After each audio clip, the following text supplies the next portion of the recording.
Hola, ¿qué tal? Yo soy Luisa Canturrios y le doy la bienvenida a una emisión más de Hashtag Polémica en redes. Luz Raquel fue rociada con alcohol mientras caminaba por un parque, uno cercano a su casa, a su domicilio, y fue quemada viva. Murió a causa de las heridas que esto le provocó. Este hecho atroz fue el ataque que la mató, pero ya había sido víctima de múltiples violencias que fueron señales ignoradas. Era cuidadora de tiempo completo de su hijo de 11 años y quien está dentro del espectro autista. Este pequeño tiene crisis complicadas y, como sabemos, inevitables. Y Luz no solo no recibió los apoyos suficientes para su cuidado, fue atacada y violentada por ello. Denunció la falta de atención a su situación particular y también la violencia que vivía, particularmente de sus vecinos, y nadie hizo nada, al menos nada efectivo. Cuando hablamos de violencia de género tenemos que hablar de intersecciones. A las mujeres nos cruzan múltiples situaciones a lo largo de nuestra vida que significan una desventaja o un potencial ataque. Si somos indígenas, si somos pobres, si somos madres de alguien que tiene discapacidad. Para analizar qué hacer. Ante esto que a todas luces ya no puede esperar un segundo más, convocamos a un panel de mujeres expertas. Primero aquí en el foro me acompaña Ixchel Cisneros Soltero, una activista, una periodista, alguien que ha seguido el tema de derechos humanos por muchos años y a quien le agradezco como siempre su presencia en este espacio. ¿Cuáles son tus arrobas, Ixchel? Bienvenida. Hola, me encuentran en @chelagüera en Instagram y Twitter, y en Facebook estoy como Ixchel L. Cisneros, y justo en un momento muy doloroso y muy perturbador, creo, para todas nosotras. De mucha reflexión y ojalá de mucha acción. Justo por eso también nos pareció muy importante convocar a una persona legisladora y le agradezco mucho su presencia en este espacio, a la senadora por Movimiento Ciudadano, alguien que hemos dicho es una de las mujeres feministas que han apoyado además el tema de los cuidados desde su trinchera, que es Patricia Mercado. Bienvenida, senadora, muchas gracias. ¿Y en qué arrobas podemos platicar contigo? En pat-mercado, @pat, ese es mi Twitter. En Facebook, Patricia Mercado Castro. Muchas gracias, senadora. Y también estamos esperando a que se conecte Katia D'Artigues, periodista y cofundadora de YoTambién.mx. En cuanto logremos la conexión con ella, le daremos nuevamente la bienvenida. Por lo pronto, le recuerdo a nuestras invitadas y a nuestra audiencia la encuesta que estamos haciéndole, la pregunta que estamos haciendo a manera de encuesta en Twitter, en YouTube y en Instagram, y es la siguiente. El caso #Luz Raquel Padilla visibiliza la violencia hacia mujeres cuidadoras de personas con discapacidad. La opción que le damos como A es sí, la B no, la C no lo sé o D otra. ¿Tú qué dirías, Ixchel? Le recuerdo a nuestra audiencia antes que puede platicar con todas nosotras en @canal14mx, particularmente en esta #polémica en redes con el #Luz Raquel. ¿Te parece que este caso visibiliza a las mujeres cuidadoras y particularmente, a aquellas de niñas y niños con alguna discapacidad? Sí les visibiliza, pero la verdad es que siento que hay un trabajo mucho más allá, ¿no? O sea, para que haya pasado este caso de Luz Raquel, creo que tuvimos que haber intervenido previamente y no solo en el trabajo de las cuidadoras, sino en general las cuidadoras, que eso creo que es lo que tenemos que poner en la mesa, que quienes cuidan en este país a las personas de la tercera edad, a las infancias, en este caso a las personas con discapacidad, son las mujeres. Y además es importante decir, si me permites agregar, que es trabajo no remunerado, ¿no? Por ahí el IMCO tiene estimaciones de que implicaría, creo que, si se pagara hasta un cuarto compañera. del PIB. Sí, o sea, el problema aquí es justo eso, ¿no? Que los cuidados no se consideran trabajo y que, como bien dices, lo hacemos las mujeres. Patricia Mercado, ¿qué contestarías a nuestra encuesta? El caso de Luz Raquel Padilla visibiliza la violencia hacia mujeres cuidadoras y particularmente de personas con discapacidad. Sí, no lo sé, o nos presentas otra opción. No, sí, no, por supuesto que sí. Sí lo visibiliza, pero también visibiliza lo que nos hace falta. Creo que lo que nos da la pérdida de Luz Raquel es todo lo que nos hace falta como gobiernos, al federal, al estatal, al municipal, lo que nos falta al Congreso, todas las faltas, digamos, que tenemos por no legislar, pues pasó lo que le pasó a Luz Raquel. Entonces visibiliza el tema de las cuidadoras, sobre todo de personas con discapacidad, pero también visibiliza lo que nos hace falta, lo que no estamos haciendo bien, lo que no estamos atendiendo con la suficiente, digamos, importancia y premura. Si les parece bien, y Patricia, como tal vez no estés tan familiarizada con el formato, la idea de esto es discutir a partir de lo que vimos en redes sociales, puesto que sabemos que en estos tiempos de convivencia a distancia, las redes son mucho de pues, nuestra realidad, ¿no? Por lo menos son un reflejo de ello.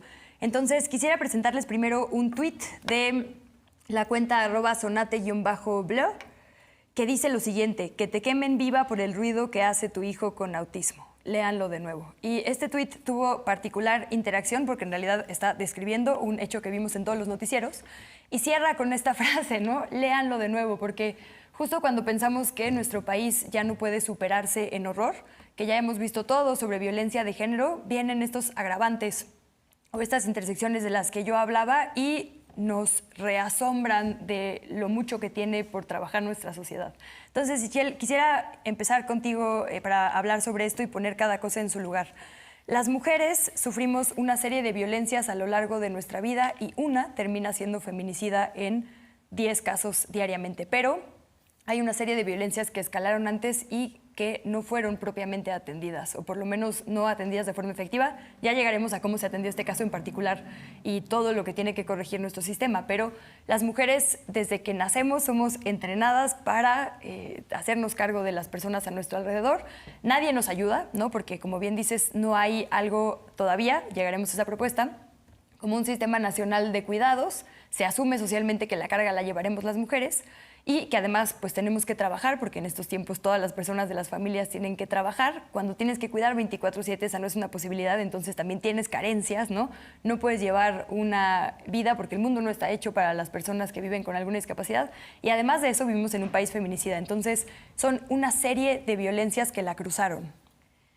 Sí, creo que lo que mencionas es clave, ¿no? O sea, que no fue que Luz Raquel de la noche a la mañana fuera asesinada, sino que hubo una cadena de violencias, las cuales terminó en este feminicidio, que además ella misma denunció, fue ignorada por las autoridades en varias ocasiones, pero si a esto le sumas que su violencia, ¿no?, a diferencia de la de muchas otras mujeres que han denunciado violencia, tiene que ver con el cuidado de las infancias, ¿no?, y además con el cuidado de una infancia que tiene, que es una persona con discapacidad, todavía tiene como un extra en el cual el Estado tendría que haberse hecho cargo, ¿no? Y ahora ya salen todos estos estudios a decir cómo ella debió de haber pedido, ¿no?, a este acompañamiento con tal autoridad o acompañamiento con tal institución, en la cual evidentemente no son accesibles porque ella ya había denunciado y nunca le dijeron: Luz Raquel, tú tienes acceso, ¿no?, y tienes derecho, por ser una cuidadora y una persona con discapacidad, a estas cuestiones, a estos derechos. Tú y tu hijo tienen derecho a esto. Al momento en el que ella es asesinada, y además asesinada de una manera tan brutal como esta, ¿no? Y ahora volteamos a ver lo que sucedió, volteamos a ver cómo el ser humano en México lamentablemente está tan rodeado de la violencia que suceden estas cosas horrendas. Pero el Estado, ¿qué está haciendo al respecto?, ¿no? O sea, ahorita está muy bonito salir a decir como esto no va a volver a pasar, está muy bonito salir a decir las mujeres cuidadoras, ¿no?, siempre las hemos tenido en el nuestra primera lista de las necesidades, pero esto no sucede, ¿no? O sea, Luz Raquel es un ejemplo de cómo las mujeres cuidamos, ¿no? Cuidamos a nuestras personas con discapacidad, cuidamos a las personas de la tercera edad, cuidamos a las infancias, y no existe un apoyo del Estado. E incluso en este caso en específico, además, como hay, pues sí, algo que pudiera incomodar a las personas que están alrededor de esta mujer, ¿no?, pueden terminar en un feminicidio, como lo es el caso de Luz Raquel. Entonces, es como, de verdad, no solo el Estado no está preparado, pero tampoco la ciudadanía está preparado para algo como esto, ¿no? O sea, cómo nos cuestionamos, sí como Estado, pero también como ciudadanía, el cómo podemos enfrentar algo como esto y cómo vamos a solucionar algo como esto para que no vuelva a haber un caso como este. Déjenme ponerles, si me permites, Patricia, rapidísimo, un minuto de un video que fue compartido por, yo le voy a decir el influencer Diego Rusarín, porque es un personaje muy polémico, pero bueno, con mucha presencia en las redes sociales, justo porque él también tiene un hijo dentro del espectro autista, y me pareció muy interesante que hablara justo de cómo es ser padre o madre de una infancia con esta condición. Entonces, si quieren, lo escuchamos rapidísimo y volvemos a comentarlo. que el autismo no es en sí un diagnóstico, sino que es una descripción de comportamiento. Es importante que levantemos un poco la conciencia también para descubrir qué es lo que provoca el autismo, qué es lo que está por detrás. Muchas veces, en nuestro caso, por ejemplo, en mi casa con Paulo, mi esposa, que es una mujer brillante, sumamente dedicada y entregada, tuvo que meterse a estudiar prácticamente biomedicina para descubrir, con el apoyo de muchos médicos, que el diagnóstico de autismo quedaba muy corto, ¿no? Que había una mutación genética de fondo que era realmente el causante de todos estos trastornos que para nosotros se manifestaban como un comportamiento socialmente distinto, como una ausencia de mirada, como una dificultad para verbalizar, como una serie de retrasos en el desarrollo en el sentido cardíaco, respiratorio, intestinal y demás, ¿no? Entonces es importante que se sepa que el autismo no es un diagnóstico per se, sino que siempre hay algo por detrás del autismo que lo provoca. Y dentro del autismo hay muchas variaciones. De hecho, inclusive dentro de la neurodivergencia hay una serie de tipos de comportamientos, ¿no? O sea, hay muchos tipos de neurodiversidad, de desarrollos neurológicos que tenemos que ser cada vez más conscientes y más sensibles sobre ellos. Y este caso revela especialmente la falta de sensibilidad y empatía que tenemos para estos casos. Cuando un niño con autismo, en este caso algo severo o muy severo, tiene un episodio de pánico, un ataque de crisis, no hay nada que lo tranquilice. Me parecía importante, uno, por reafirmar el punto, ¿no? Cuando pasan estas situaciones particulares en las familias, somos las mujeres quienes tenemos que extra capacitarnos en situaciones de las que efectivamente no hay información. Incluso y esto, ¿no? aunque el papá sea el popular, Claro. habla del papel de la mujer. Y esto me parece como sintomático desde muchos ángulos, pero yo honestamente no sabía esto, ¿no? Yo no sabía, por ejemplo, que el autismo se refiere a un comportamiento que en realidad responde a otra cosa. Es decir, si a mí me hubiera pasado, también hubiera tenido que estudiarlo justo porque esta información creo que no está disponible, que efectivamente la vida con discapacidades está muy tabuizada, no hay mucho estigma alrededor. Y esto también es un impedimento para nosotras las mujeres que se vuelve una tarea extra para nosotras las mujeres. Y lo último que dice, ¿no? No hay nada que hacer. A veces tiene hambre y le atinas, porque muchas personas dentro del espectro no verbalizan como estamos acostumbradas o acostumbrados. Entonces, a veces le atinas, pero a veces no, y no hay nada que hacer. Entonces, yo como madre también me imagino esta frustración de que tu hija o tu hijo no pueda comunicar qué le está pasando y tú no le puedas aliviar. Y que además eso signifique violencia de tus personas cercanas, ¿no? Me parece así de una indolencia social terrible.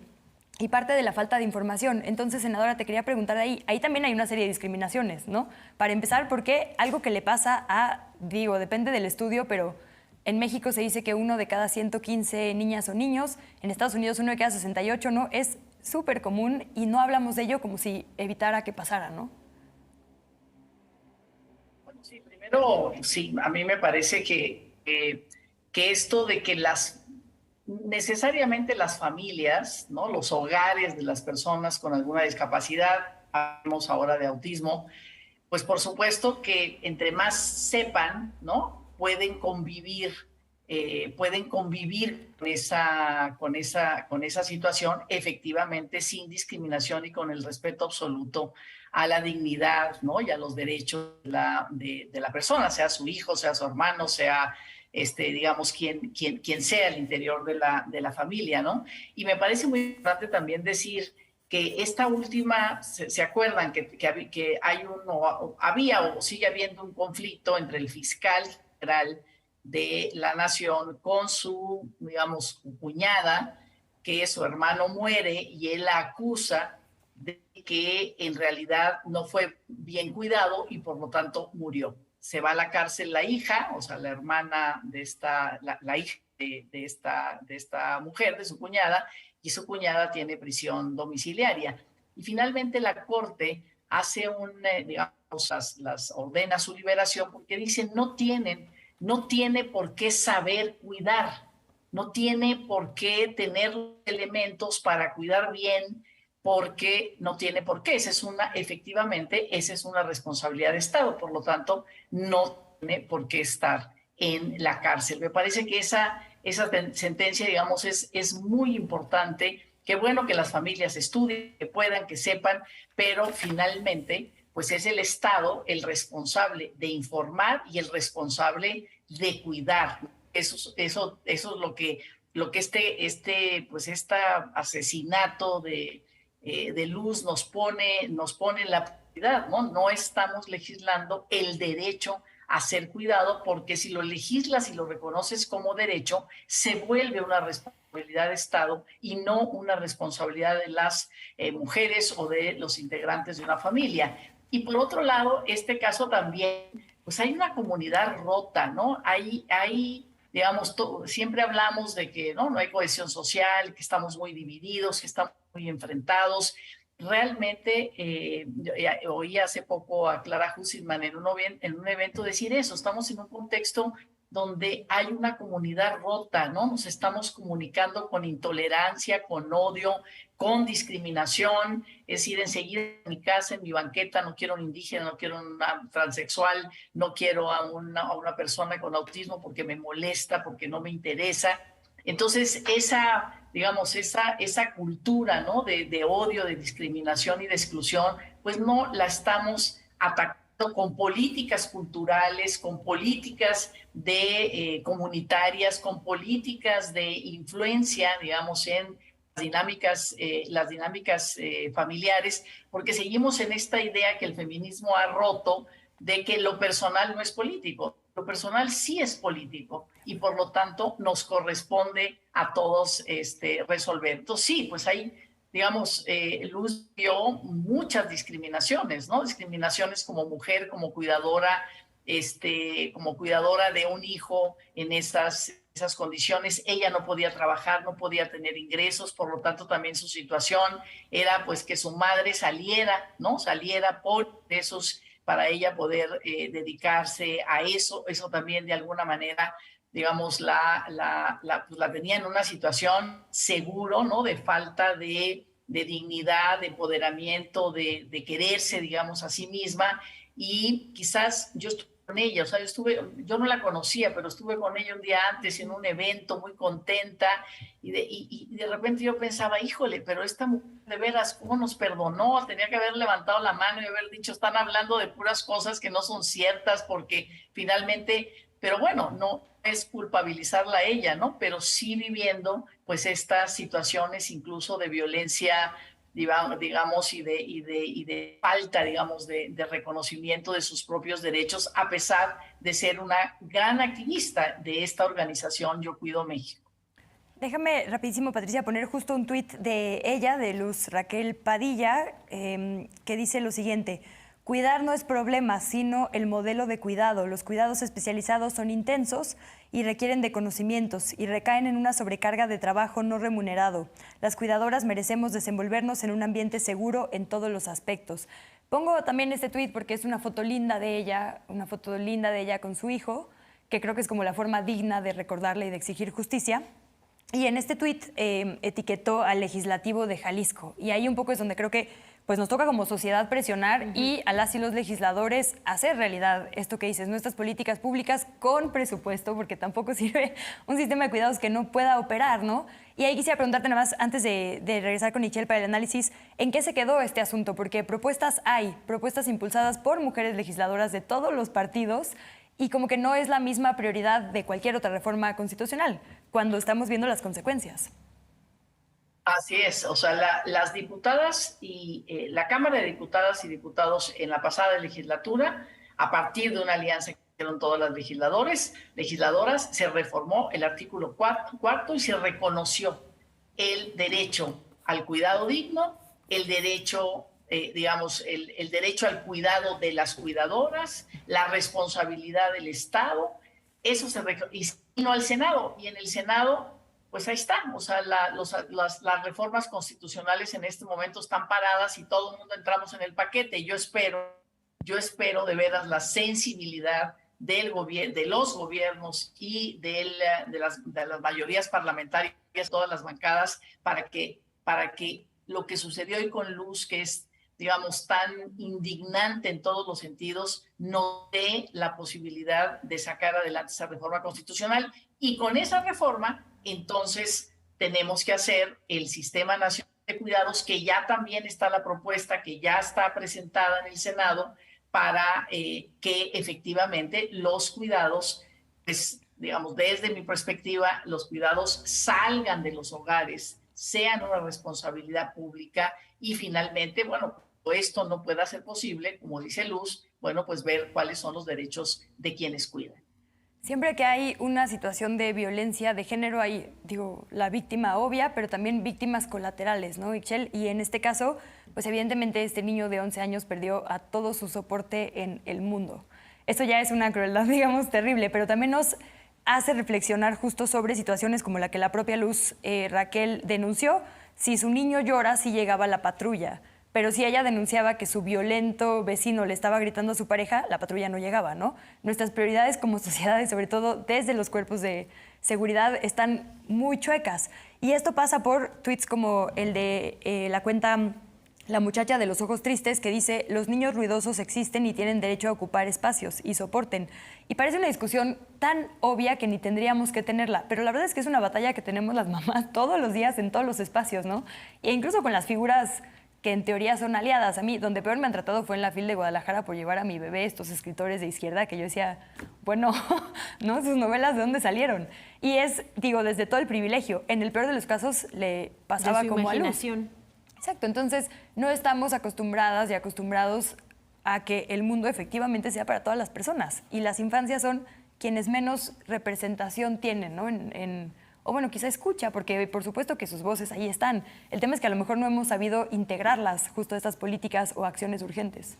No, sus voces están, pero no les escuchamos. O sea, la verdad es que es como una cosa colateral que tenemos allá alrededor, pero nunca les preguntamos cómo están, ¿sí? Nunca les cuestionamos qué necesitan, ¿no? Incluso al final es como la madre quien tiene el primer acercamiento con ellas, con ellos y con ellas, pero hay una sociedad la cual no, ni siquiera, incluso además demerita lo que opinan, ¿no? Claro. Entonces, sí hay una cosa ahí que nos han enseñado como que porque tienen cierta edad no pueden opinar, y es total y absolutamente lo contrario, ¿no? Están formando parte de un mundo en el cual evidentemente quisieran poder opinar, poder caminar junto con nosotros, y les estamos frenando ese espacio, ¿no? Entonces es justo eso, y qué triste que tengamos que llegar a este punto, ¿no? Para que entonces las y los legisladores empiecen a poner sobre la mesa que es necesario hablar de cuidados, que es necesario hablar de personas con discapacidad, después de que lamentablemente hubo el asesinato de una mujer, ¿no? Que nunca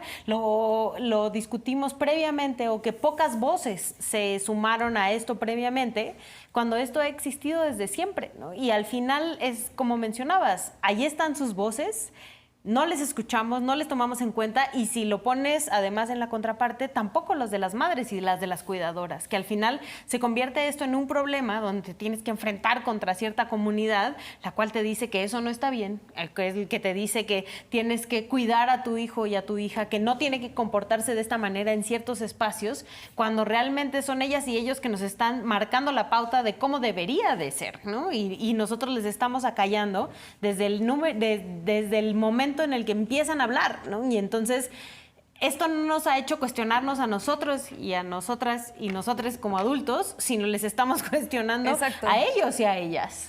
Sí, así que si a usted le molesta la presencia de niñas, de niños o de niñas, reflexione bien por qué. Porque efectivamente de ahí empieza, ¿no? De que desde nosotras, personas, entendamos que el mundo es un espacio en el que tenemos que caber todas las personas. Y si eso es un problema, está en nosotros, no en la demás gente.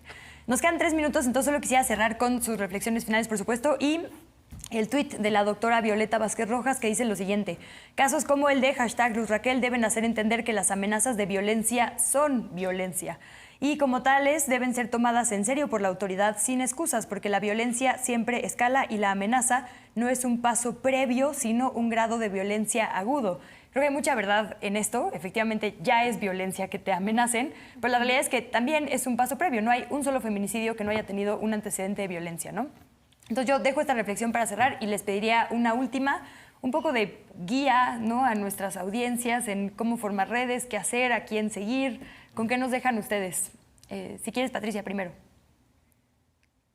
Bueno, pues yo, por supuesto, que sigan al Senado, en este momento al Senado, a los, digamos, a todos los legisladores, las legisladoras, que realmente legislemos sobre esto, que sigan a Cámara de Diputadas y Diputados para que en el próximo presupuesto realmente etiqueten presupuesto para todas aquellas instituciones encargadas de no solamente de hacer justicia una vez que suceda, sino efectivamente, como ustedes han dicho, para prevenir. Esto no puede pasar. Hay muchas alertas antes, hay muchos descuidos antes para cuidar a esas mujeres que finalmente necesitan protección porque tienen amenazas reales. Y también eso tiene que ver con presupuesto. Y viene la discusión sobre el presupuesto ahora en octubre, noviembre, y necesitamos invertir para prevenir que las mujeres pierdan la vida y sean violentadas. Entonces, que nos sigan en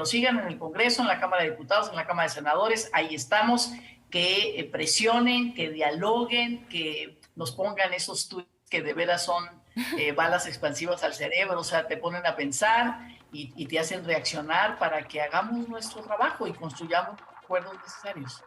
Pues que así sea. Ixchel, ¿con qué nos dejas tú? Sí, yo eso agregaría, ¿no? O sea, como ya bien lo dijo Patricia, que presionemos, ¿no? A los diputados, las diputadas, las senadoras y los senadores, porque es nuestro derecho, es los derechos de las infancias, de tener una vida libre de violencia, también de las cuidadoras, igual, ¿no? Que sigan a Yo También, que justo ahorita no puede estar con nosotras Katia, pero tienen un proceso muy importante con las personas con discapacidad, ¿no? Y además a las cuidadoras que seguramente, si de la noche a la mañana, si no hay un proceso educativo, ¿no? Te toca ser una cuidadora de una persona con discapacidad, no debe ser algo fácil, ¿no? Entonces, sigan a estas redes de mujeres, igual está Crianza Feminista, está ahí en Instagram, ¿no? A la cual pueden seguir y acompañarse de estas otras mujeres que están justo pasando por los mismos procesos y no dejar de exigirle a la autoridad, que es al final quien tendría que rendir las cuentas y quien tendría que darnos, o sea, que estas cosas no volvieran a pasar.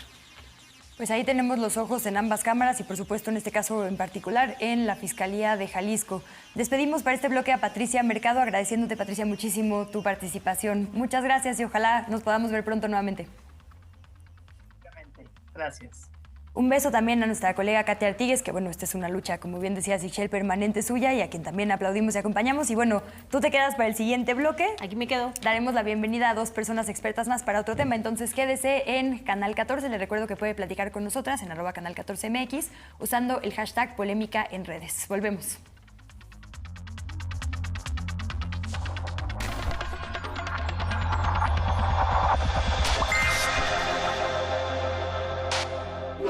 El SPR, en conjunto con su Consejo Ciudadano y Canal 14, lanza la convocatoria #Una Mirada Independiente 2022-2023, dirigida a todas las y los productores nacionales independientes para presentar proyectos ligados al documental televisivo bajo las siguientes temáticas: estrategias de accesibilidad para personas con discapacidad, solución a los problemas urbanos, embarazo adolescente, obesidad en México, música como expresión e identidad comunitaria, nuevas dinámicas sociales derivadas de la migración al norte y sur del territorio nacional, experiencias de reinserción social de personas liberadas o preliberadas de centros de reclusión, innovaciones tecnológicas para uso y aprovechamiento de energías eólica y o solar, iniciativas de colaboración justa y ética entre la industria de la moda y personas artesanas textiles mexicanas, el mole mexicano y sus variantes. Se amplía el plazo para la recepción de proyectos al 31 de julio de 2022 a las 17 horas. Consulta las bases en www.canal14.tv/convocatoria. Sistema Público de Radiodifusión en apoyo a la creación audiovisual independiente en México. Unidos por las audiencias. El presidente de la República falleció a las 11:30 de la noche de un 18 de julio en sus habitaciones de Palacio Nacional. Si queremos ver a un Juárez impoluto, eso sería muy difícil. Sin Juárez no hubiera existido Porfirio Díaz, para acabar pronto. Benito y los Juárez, un acercamiento al benemérito. Martes, 16 horas. Una producción de Capital 21. Por Canal 14.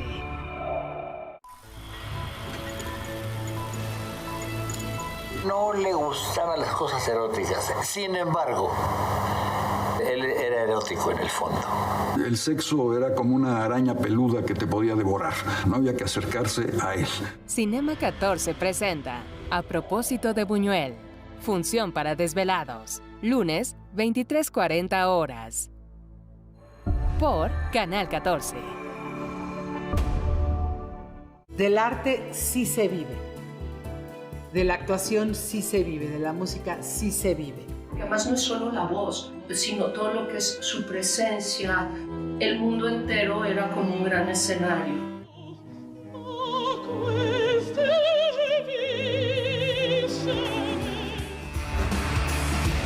Mujeres con causa. Martes, 19 horas. Canal 14. Tus causas, tu canal.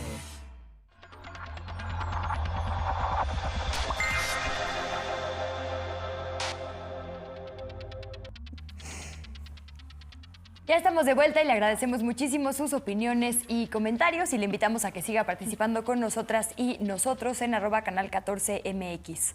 Como usted sabrá, el sábado 23 de julio pasado, la Organización Mundial de la Salud declaró a la viruela del mono en estatus de emergencia de salud global, puesto que se han detectado casos en por lo menos 75 países, incluido el nuestro, incluido México. ¿Qué deberíamos saber en este momento al respecto? ¿Qué instrucciones necesitamos tener desde la ciudadanía? ¿Qué esperaríamos de una respuesta gubernamental? ¿Qué significa este brote? ¿Por qué una enfermedad que ha sido conocida por tantos años ahora está en lugares donde no estaba?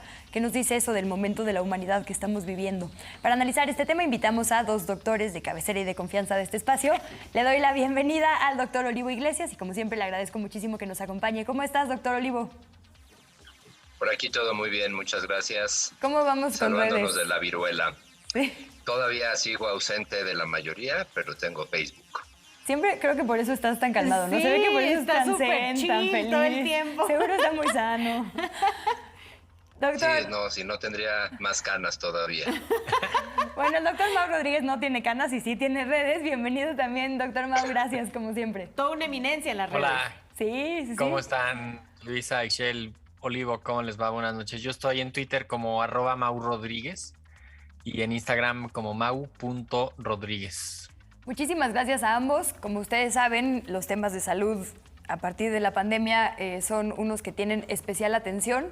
La hipótesis, al menos hasta hace unas semanas, del doctor López-Gatell es que justo nos estábamos dando cuenta de estos casos de viruela del mono porque le estamos poniendo más atención de lo normal a los asuntos de salud debido a la pandemia, pero la realidad es que efectivamente hay casos donde antes no había.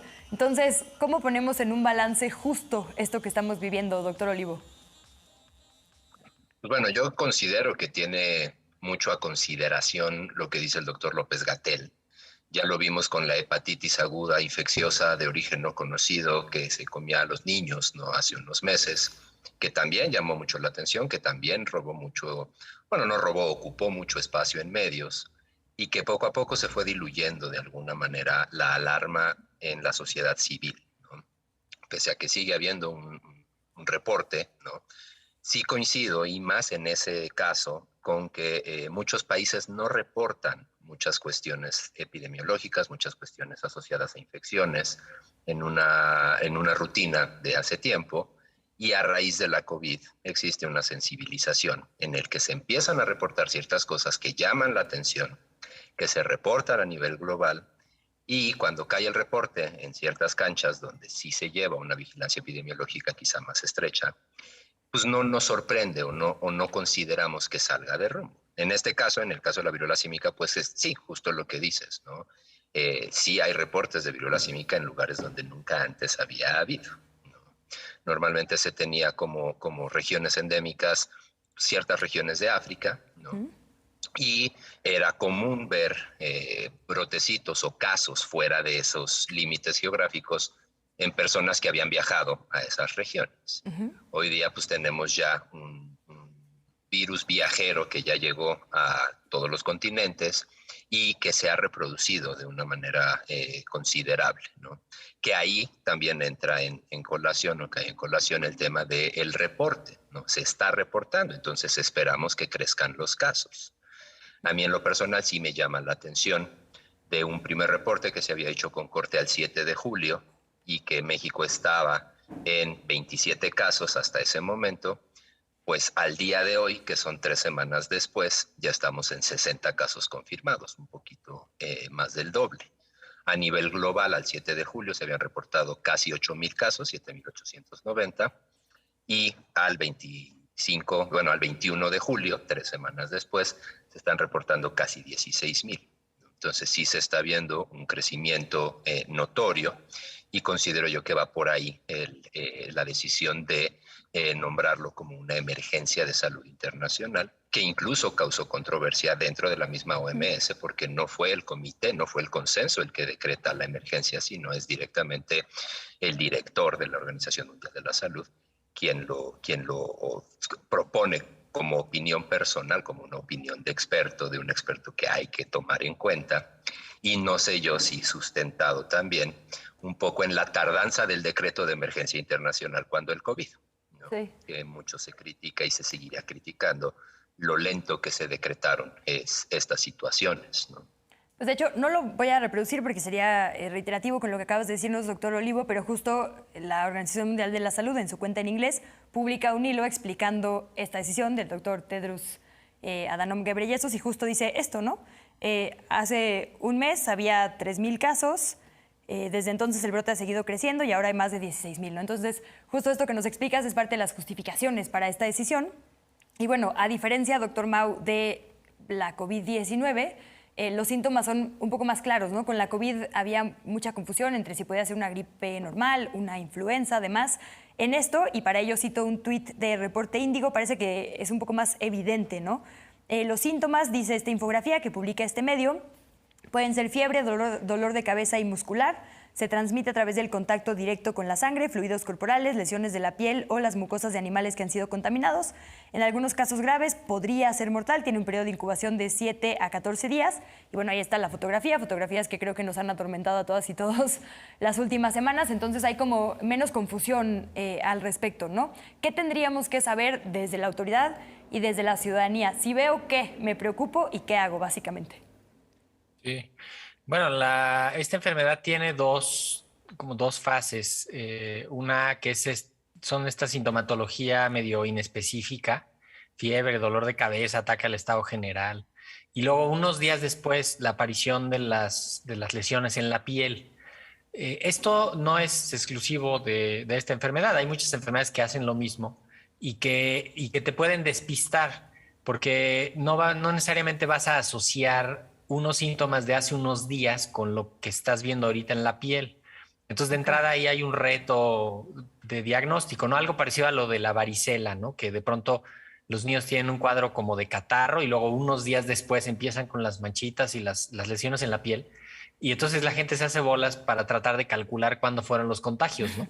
Okay. Igual aquí, porque aquí hay dos momentos de contagio, ¿no? Hay un momento de contagio durante esa etapa inicial, con los fluidos del cuerpo y los líquidos corporales, y luego las lesiones también son contagiosas.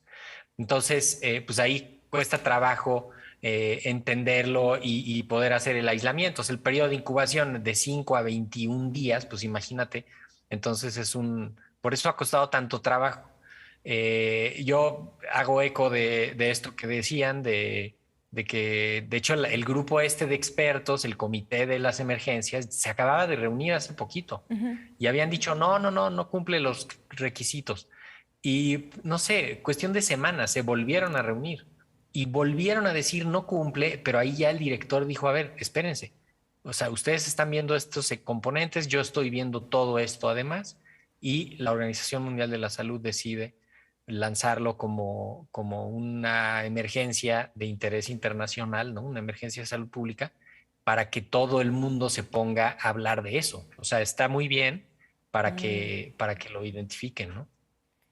Yo ahí tengo un miedo como mamá, ¿no? De 3. Es como, ¿qué tan mortal es esto? O sea, ¿qué tanto nos tenemos que preocupar? Porque además cuando hay varicela es como hacen fiesta de varicela para que todos les den varicela y entonces ya salgamos de ese trámite, ¿no? Y ya no haya ningún problema en el futuro.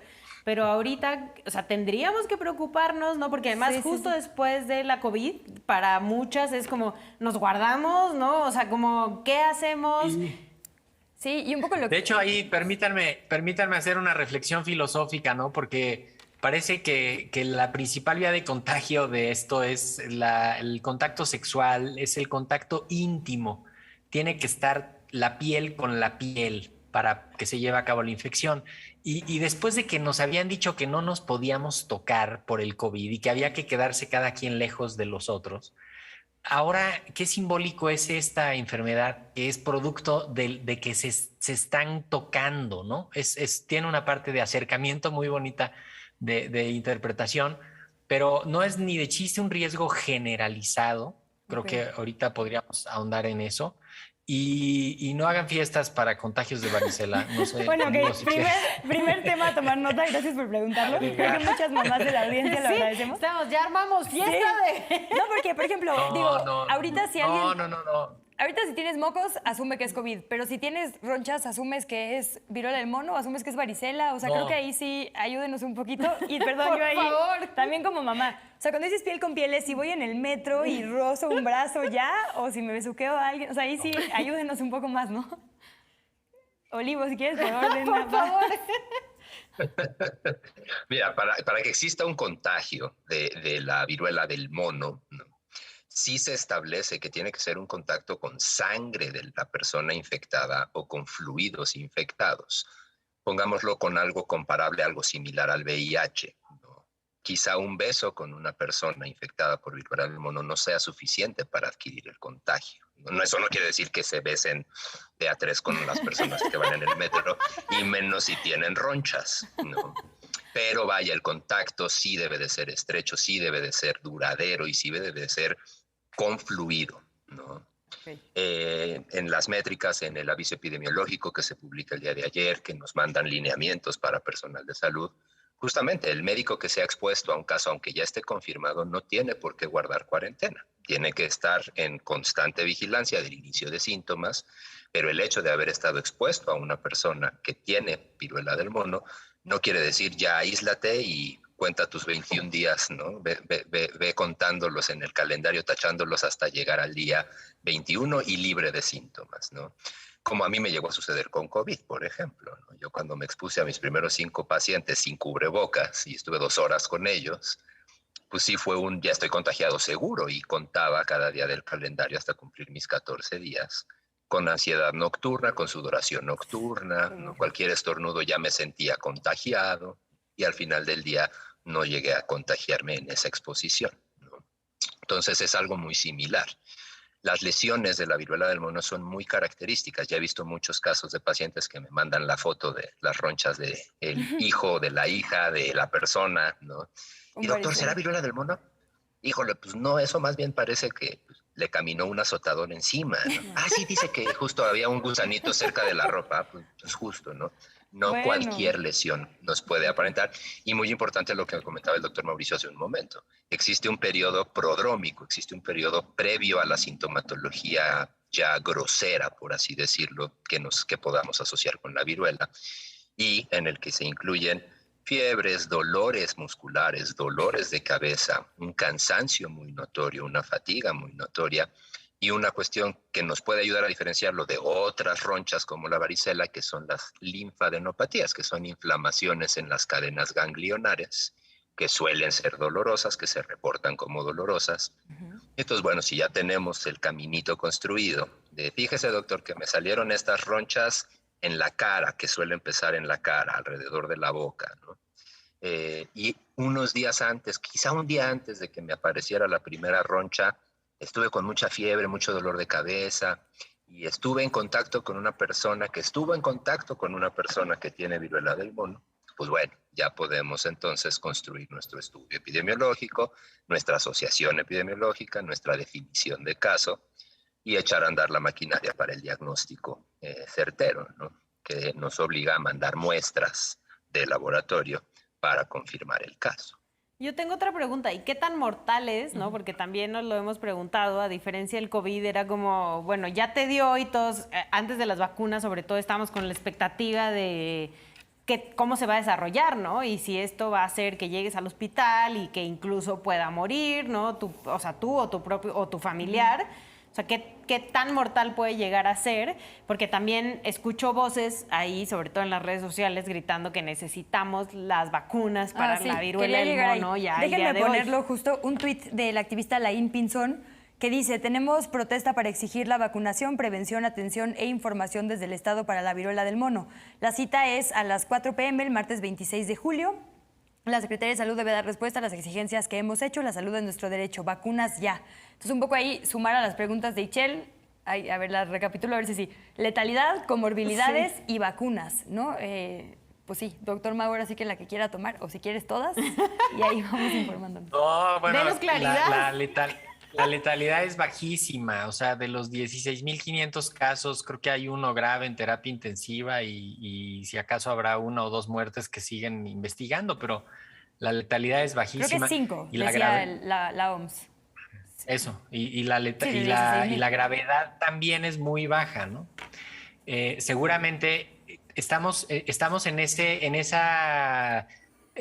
momento en el que ya no nada más se trata de ir contando los casos, sino es necesario tener más información de, por ejemplo, cuando dices 16.500 casos, pues no sabemos si son muchos o pocos. Suena que son muchos, son 75 países, por eso también ya está la cosa de llamar la atención.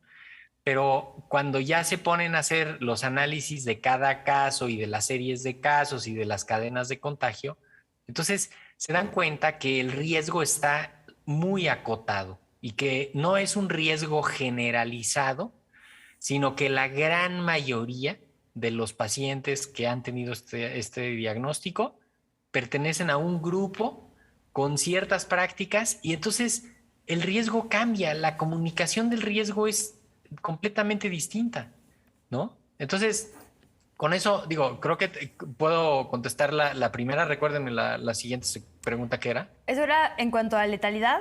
Yo ahí sí preguntaría entonces como de preguntas de seguimiento. Ahí sí. No, pues un poco esto, ¿no?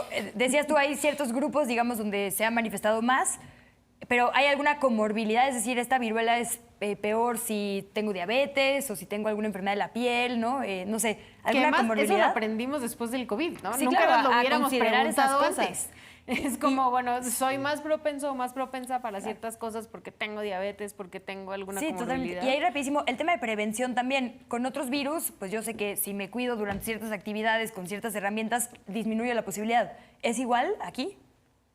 Sí, de hecho el punto aquí importante es esta fantasía de las vacunas. Ajá. Y de pronto de ya quererlo llevar a vacunación generalizada, pues es que eso simplemente es no entender lo que está pasando. ¿No hay vacuna o sí hay vacuna? No hay una vacuna específica, ajá, pero hay unas vacunas contra viruela que ya se tenían en el mundo porque pues siempre hay una inquietud por la viruela porque se erradicó, pero siempre hay que estar preparados para el resurgimiento. Y entonces hay unos productores que incluso tienen unas reservas estratégicas de vacunas contra viruela.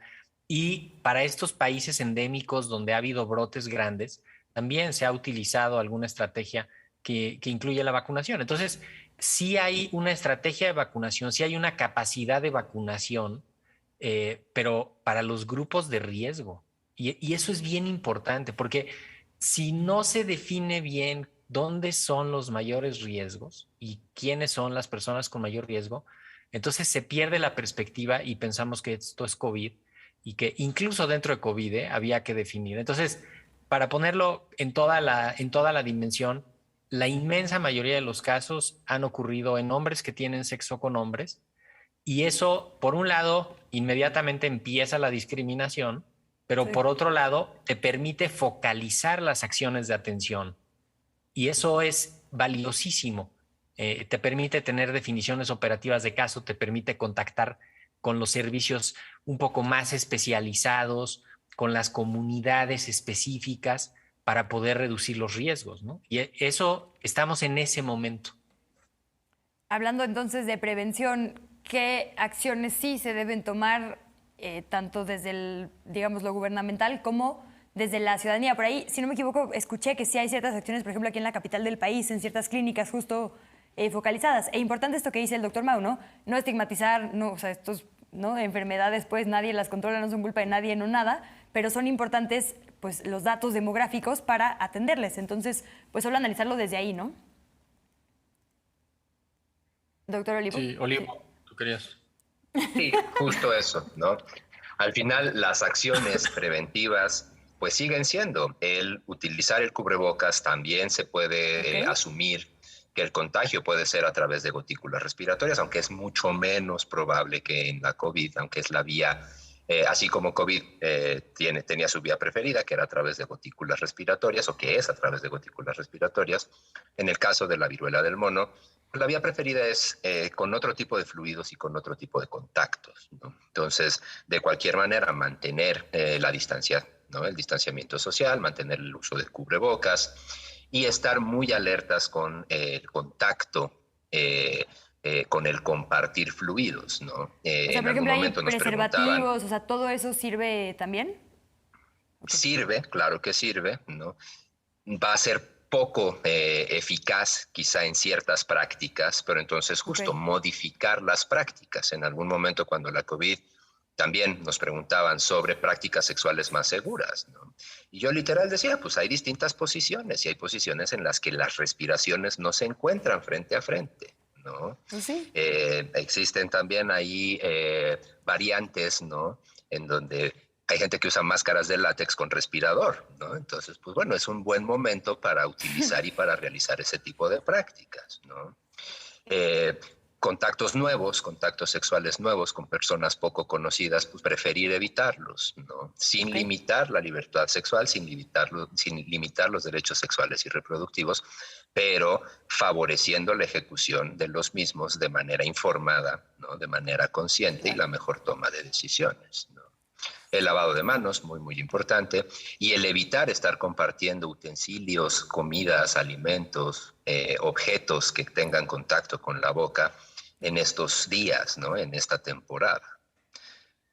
¿Tienes alguna otra pregunta o puedo hablar? No, ya estoy más tranquila después de escucharles a ambos. Bueno, igual ya estábamos acostumbrados a la cancelación de los besos de 3, más en el metro, como decía Olivo, entonces, bueno, ni hablar. Otro ratito. No, fuera ya, sí quisiera plantear los dilemas que también vienen con este tipo de emergencias de salud.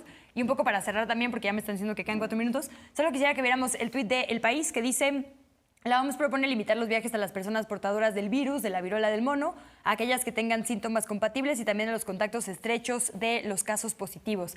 Y pues aquí este dilema que también tuvimos con la pandemia, ¿no? De los pasaportes COVID. Efectivamente hay que controlar una situación de salud que puede afectarnos a todas las personas, pero también puede ser una puerta peligrosa a la discriminación. Entonces, un poco dejarles ahí la reflexión de política pública y sus últimas conclusiones. Si te parece bien, les dejamos todo el tiempo restante. Totalmente. Entonces, tienen 2 minutos, por favor, para dejarnos con un último mensaje y reflexión. El doctor Mau ya se puso filosófico. Si quiere seguir, por favor, son tus 2 minutos. No, la OMS también ahí mismo, en esa recomendación que sí dice, ¿no? Si tienes riesgo de estar contagiado o estás contagiado, mejor no viajes. No es que le está diciendo a la autoridad del país no lo dejes entrar o no lo dejes salir, le está diciendo al viajero no viajes. Entonces yo creo que un punto importantísimo para la comunicación de riesgo es que llegue ese mensaje así, ¿sí? Que llegue no de que te lo va a prohibir el país, sino que, a ver, tienes estos elementos de riesgo, entonces no viajes, ¿no? Y lo otro es respeta los lineamientos locales de sanidad, porque como el caso creo que fue Nayarit, que lo estaban buscando porque estaba la autoridad sanitaria haciendo lo que tenía que hacer y parece que esta persona se fue sin avisar y no hubo manera de contactar. Entonces, hashtag tantita. Yo creo que ahí es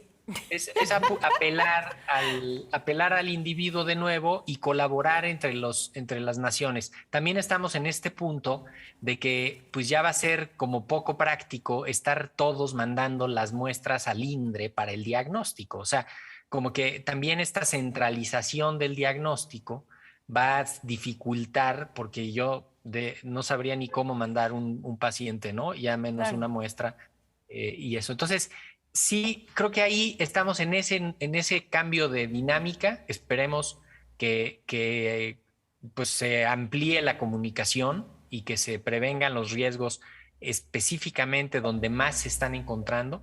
para romper la transmisión y que no se produzca un cierre hermético donde pues, nadie va a saber, nadie va a decir nada y entonces va a seguir transmitiéndose el virus. Doctor Olivo, un minutito, por favor, para irnos. Justamente el llamado al individuo, ¿no? Es ahí un poco paradójico, pero estas situaciones de salud colectiva implican mucho de la responsabilidad individual, ¿no? Y me acuerdo mucho de esas primeras conferencias de la telenovela de las 7 con el doctor López-Gatell, en donde preguntaban, ¿cuándo nos van a encerrar? ¿Ya cuándo va a haber toque de queda? ¿No? Porque pues, por nosotros, no como individuos, no nos vamos a encerrar, ¿no? Entonces, hacer un llamado al individuo a que acate, a que asuma, a que conozca y a una mejor información en general. Pues Olivo Iglesias, Mau Rodríguez y Ixchel Cisneros Soltero, muchísimas gracias a los dos y a ti por su participación, como siempre, en esta emisión. Muchas gracias a ustedes. Por ahí les dejamos ya sus redes sociales por si tienen más preguntas. La verdad es que son bastante buena onda y casi siempre las contestan. Y nosotros nos despedimos con los resultados de la encuesta que le planteábamos sobre nuestro primer hashtag, que tenía que ver con el caso de Luz Raquel Padilla. La pregunta era la siguiente: ¿consideras que el asesinato de Luz Raquel Padilla visibiliza otro tipo de agresiones y violencia hacia las mujeres cuidadoras de personas con discapacidad? El 85% de nuestra audiencia contestó que sí. El 5% contestó que no lo sabe todavía un 7% y otra opción tuvo el 3% de los votos. Muchísimas gracias sobre todo a la producción y a nuestra audiencia y nos vemos en la siguiente hashtag Polémica en Redes.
A continuación, Función Especial. Día Internacional de la Mujer.